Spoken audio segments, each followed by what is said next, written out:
네, 북한이 김정은 국무위원장의 러시아 방문 전 과정을 담은 기록 영화를 내보내며 북러 회담의 성과를 대대적으로 선전했습니다. 북러 정상회담에서 육자 회담이 언급되면서 이 비핵화 협상이 다자체제로 전환될지 관심이 쏠리고 있습니다. 네, 한편 북한의 참석 없이 반쪽 행사로 치러진 4.27 남북 정상회담 1주년 행사에서 문재인 대통령은 영상 메시지를 통해 숨고르기를 언급했습니다.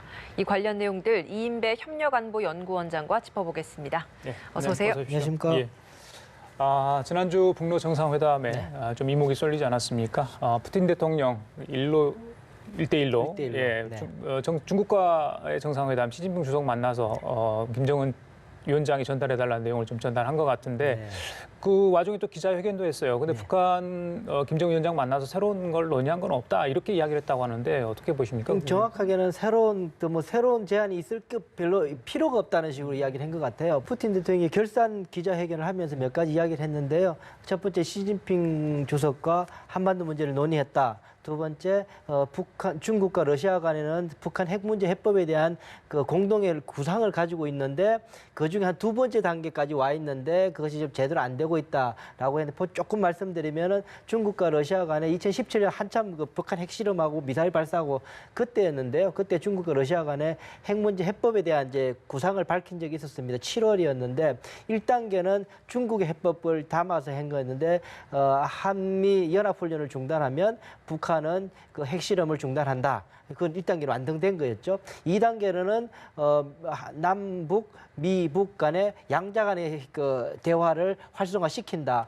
3단계는 그걸 통해 가지고 동북아의 다자안보 협력 체제를 만들어내겠다. 이게 이제 중국과 러시아 간의 공동 구상이었거든요. 예. 그게 두 번째 단계에 지금 하고 있었던 거죠. 네. 미북 간에 그리고 남북 간에 했었는데 뭐 미북 회담이 이번 하노이 회담이 결렬되면서 조금 이제 미진한 부분을 이제 푸틴이 밝히고 있었습니다. 예. 그리고 똑같이 한 가지 더 끄트머리 한 가지 더 주목할 것이 한 가지 더 밝혔는데요. 푸틴 대통령이 하는 말 중에 하나가 뭐냐면 이 북한의 체제 보장을 필요하다. 그런데 한반도에서 아직도 전쟁이 종결되지 않은 원천적인 문제가 있다. 그 문제를 해결할 필요가 있다라는 말을 종전에 관한 문제를 언급을 했습니다. 이것이 이제 두루 이제 북한과 러시아 간의 정상회담 때 아마 그 문제가 조금 다루어졌을 가능성이 있는데 그것을 공개적으로 했다라는 데 좀 주목할 필요가 있다 생각이 듭니다. 예, 북한도 어제 이제 김정은 위원장 기록 영화를 방송을 했습니다. 그 방러 일정을 담아서 이제 50분 정도를 방송을 했는데 일단은 북한이 새로운 정세에서의 획기적인 전환 계기가 됐다라는 평가를 했었는데 이게 실제로 이제 러시아를 방문해서 일정의 소기의 목적을 달성한 의미라고 봐야 되는 것인지 혹은 그냥 일단은 방러 자체에 좀 의미를 부여하기 위한 것이었는지 어떤 의미라고 해석을 하십니까? 둘 다일 것 같아요. 우선은 이제 김정은 위원장이 직접 이제 기차를 타고 움직였으니까 물론 이제 다 전 과정을 다 공개하지는 않고 러시아 국경까지는 아마 차로 평양에서 이동해서 거기서 이제 열차로 이동한 것 같은데 네. 그 장면을 이제 보여주고 하면서 북한 주민들에게 알렸었죠. 알리고 나서 돌아오자마자 곧바로 이제 노동신문도 그렇고 조선중앙통신도 그렇고 이제 북한 주민을 알렸습니다. 알린 바가 있어서 성과가 있다고 지금 홍보를 해야 되죠. 해야 되기 때문에 그런 대내적인 차원에서 그런 홍보 차원이 우선 있었을 것 같고 또 하나는 아직까지 징후만 보이는 것이고 그것이 결과적으로 어떻게 될지는 모르지만은 어쩌면 이것을 통해서 북한이 지금까지 2018년 지난해 올해 초까지 했던 양자 대화 구도에서의 협상 틀을 변형시키려는 모색이 있을 수도 있다. 그런 측면에서 획기적 전환이 계기가 되었다라고 말하는 것 아닌가라는 생각이 좀 드는데 그것이 조건이 맞아야 돼서 이것이 완전히 조건이 맞아 현실화될지는 모르겠습니다만 새로운 협상 방식에 대한 어떤 구상은 움직임은 있다라고 봐야 될 것 같습니다. 네. 저렇게 북한 매체는 어느 정도 성과가 있는 것처럼 보도를 하고 있지 않습니까? 네, 그런데 네, 그렇습니다. 26일 날 그 방러 마지막 당일 날 여러 가지 행사가 예정이 돼 있었다고 뭐 러시아 매체도 보도를 했었는데 일부 행사들이 취소되지 않았습니까? 그래서 의전이랄지 아니면 다른 이유 때문에 뭔가 불편한 일이 벌어지지 않았나 저희들이 그렇게 추측을 했었거든요. 네, 뭐 어떻게 하노이 때도 보세요? 조금 그런 모습이 있었었죠. 이렇게 좀 하루 종일 더 있으면서 하려고 그러다가 하루 일찍 철수해서 움직였었죠. 예. 그런 적이 있어서 이번에도 뭐 원래 예상된 거로 보자면 한 7시간 정도가 줄여서 복귀를 했다라고 이야기를 하고 있는 상황입니다. 그 태평양 함대 방문도 원래 취소했다가 다시금 2시간 좀 맞습니다. 미뤄가지고 예. 허나만 잠깐 하는 식으로 했던 뭐 그렇게 조금 혼선도 있어 보이고 어쨌든 김정은 위원장의 그 심정의 변화가 조금 있었던 뭐 그런 것 아닌가라는 생각이 드는 부분인데요. 추측건데 제가 볼 때 아마 러시아 지난해부터 푸틴 대통령이 김정은 위원장 초청을 계속 했었죠. 근데 김정은 위원장이 안 가고 있었죠. 그러다가 이번에 이제 하노이 정상회담 결렬 이후에 이제 김정은 위원장이 가서 러시아 우군화 작업을 실시한 것 같은데요. 러시아는 일단 육자회담이라는 것에 대해서 공개 정치적으로 어쨌든 그것을 수면으로 올림으로 인해서 한반도 문제에 일단 개입할 수 있는 여지를 만들고자 했던 것 같고 그것은 김정은 위원장이 받아준 거죠. 러시아의 입장을 받아주고 반면에 그러면은 러시아는 북한의 어떤 그 무엇을 좀 들어줄 수 있을 것인가 가장 급한 것 중에 하나는 어쨌든 경제적인 문제였을 텐데 경제 제재와 관련돼 있는 어떤 소기의 목적이 달성하지 못했을 가능성이 높다. 그러다 보니까는 조금 김정은 위원장의 심기가 좀 불편해서 조기에 이렇게 철수 명령을 내려서 움직이지 아닌가라는 생각이 드는 부분입니다. 예, 헌화할 때 그 차에서 내렸던 장면도 굉장히 좀 인상적이었던 것 같아요. 김정은 위원장 옆자리에 최선희 외무성 부상이 내렸고요. 네. 그리고 더 위에라고 그렇죠, 외무상. 상관이라고 할 수 있는 리용호 외무상이 합참. 보조석에서 내렸단 말이에요.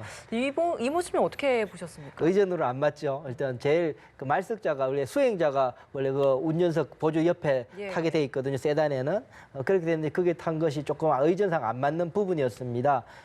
제가 볼 때 최선희 부상이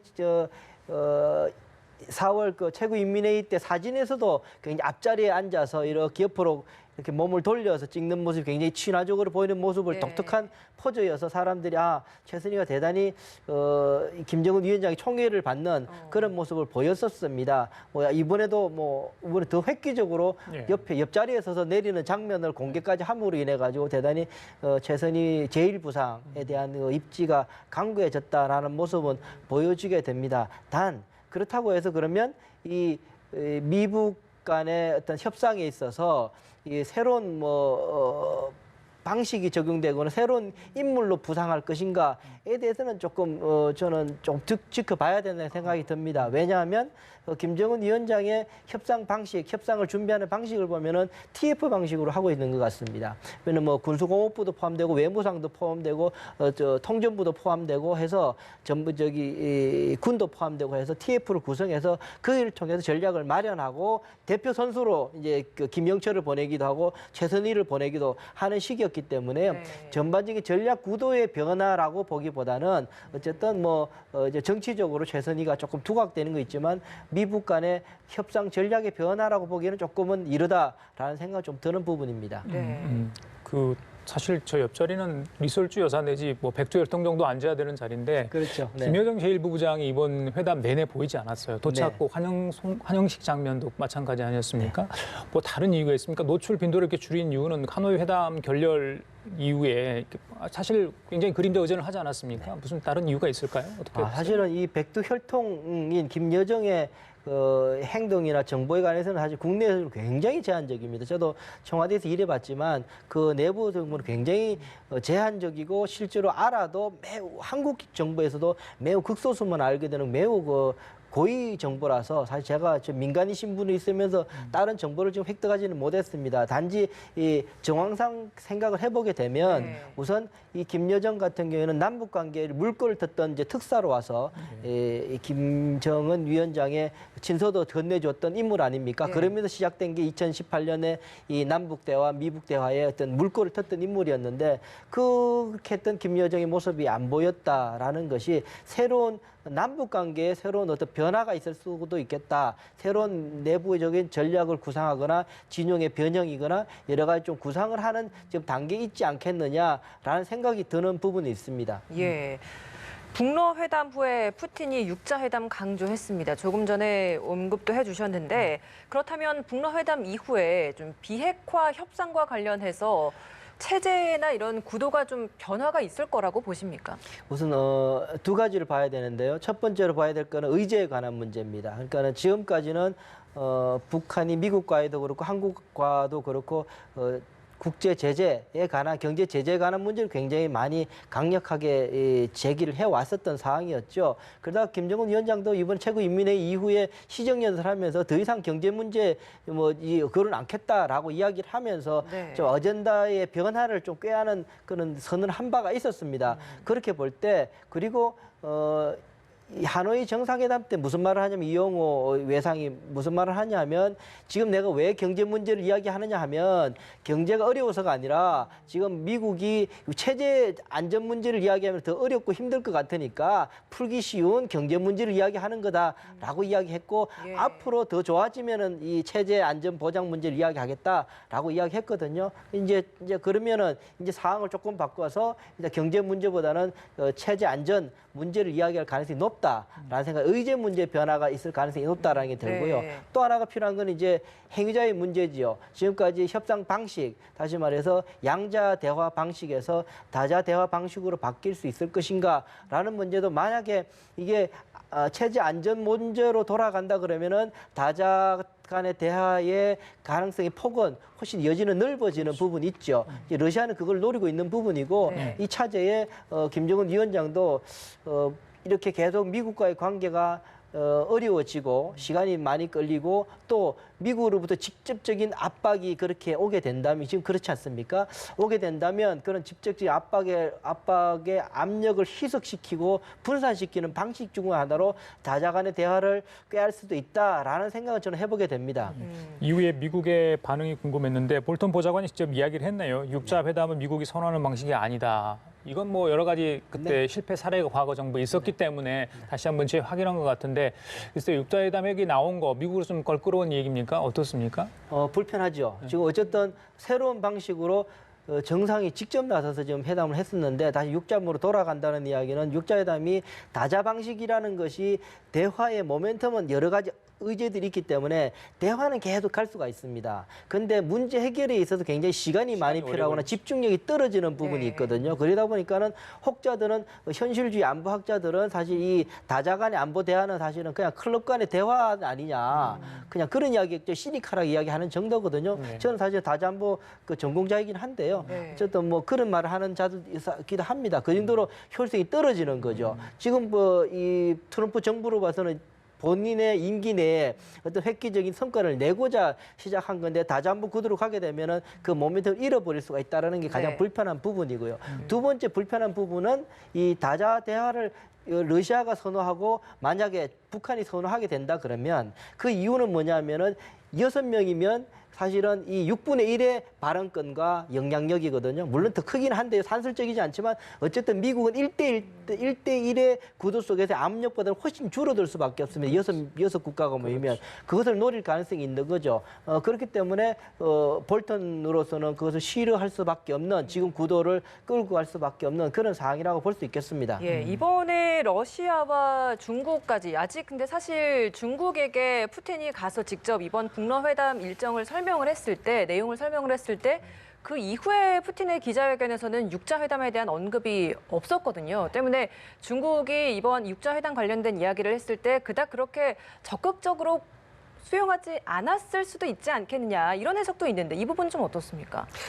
저도 그걸 속내는 모르겠는데 가만히 따져보면 중국으로서도 사실은요 미국과 북한 간의 정상회담 구도 속에서 중국도 일단 보조자 역할밖에 할 수 없었습니다. 육자회담은 중국이 의장국입니다. 그러니까는 빅포 전 세계를 잇고 있는 미일 중러 다 있는 남북한 포함해서 다 있는 곳에서 유일하게 중국이 의장국을 할 수 있는 그 회의체가 육자회담입니다. 그러니까는 육자회담은 중국으로서는 가장 행복한 이 국제 회의 중에 하나거든요. 싫어할 이유는 사실 좀 없어 보입니다. 예. 발언권을 높이거나 미국에 대한 압박을 하거나 하기에 꽤 좋게 쓰일 수 있는 부분이라서 중국이 반대하지는 않을 수 있겠다라는 생각이 드는데 조금 수위 조절은 하고 있는 것 아닌가라는 생각이 좀 드는 부분입니다. 예. 왜냐면 지난 주말에 판문점에서는 1주년이었습니다. 판문점에서 행사인 혹시 가셨어요? 아니요. 네, 못 가셨어요? 네. 네. 네. 그 많은 국민들이 이제 기대를 하지 않았습니까? 1년 동안 많은 변화가 있었기 때문에 1주년이 되면 얼마나 남북 관계가 달라질까. 하지만 이제 그 자체가 조금 우리 쪽엔 섭섭하다 수 있을까요? 반쪽으로 치러질 수밖에 없었습니다. 물론 문재인 대통령이 여유를 두고 좀 가자는 그런 얘기도 했습니다만은 일단 북한이 참석하는 것까지 좋지만 그 선전 매체를 통해서 굉장히 비난하지 않았습니까? 네. 꼭 그렇게까지 해야 될까 싶은 생각이 들었는데 그런 모습 보시면 어떤 생각이 좀 드십니까? 우선 1년 동안에 너무 빨리 변화가 와 있기 때문에요. 지금의 조금의 지지부진한 것이 사실 그렇게 막 심각하게 어려워진 건 나는 아니라고 봅니다. 저는 너무 빨리 앞부분이 너무 이렇게 압축적으로 확 변화가 있었기 때문에 예. 그 이후에 조금 이렇게 시간이 늦어지는 것 때문에 근데 사실은 그렇게 저는 이 어려운 상황은 아닐 수 있겠다라는 생각이 들고요. 그런 속에서 우리 대통령께서도 그 말씀을 하시는 거 시간을 갖고 여유를 갖는 게 중요하다. 저는 그렇게 지금 입장을 갖는 게 대단히 중요하고 옳은 방식이다 저는 생각을 합니다. 예. 그런 부분이 있고 단 북한의 태도가 조금 마음에 걸리는 부분이 있죠. 조금 지난주부터 열심히 지금 그 비난을 좀 하고 있는 부분이 네. 있습니다. 뭐 동맹 훈련의 부분도 그렇고 여러 가지 하고 있는 부분인데요. 우선 제가 볼 때는 통전부장이 바뀌었지 않습니까? 네. 통전부장이 바뀌었기 때문에 일단 통전부장 나름의 목소리를 좀 내야 될 필요가 있을 겁니다. 그래서 열심히 일단 뭐 체제 김정은 위원장에 어필하기 위해서라도 남쪽에 대해서 강하게 압박하는 모습일 수 있어서 속내 인간은 조금 더 지켜봐야 될 겁니다. 일단 통전부장이 바뀌고 나서 그 통전부 산하 매체들이 지금 그렇게 이제 비난하고 있는 네. 상황이거든요. 맞습니다. 그렇기 때문에 그거는 아직까지 북한의 진위인지 는 조금 더 두고 봐야 될 필요는 있겠다라는 생각이 듭니다. 네. 알겠습니다. 지금까지 이인배 협력안보연구원장과 함께 얘기 나눠봤습니다. 오늘 말씀 잘 들었습니다. 고맙습니다. 감사합니다. 고맙습니다. 예.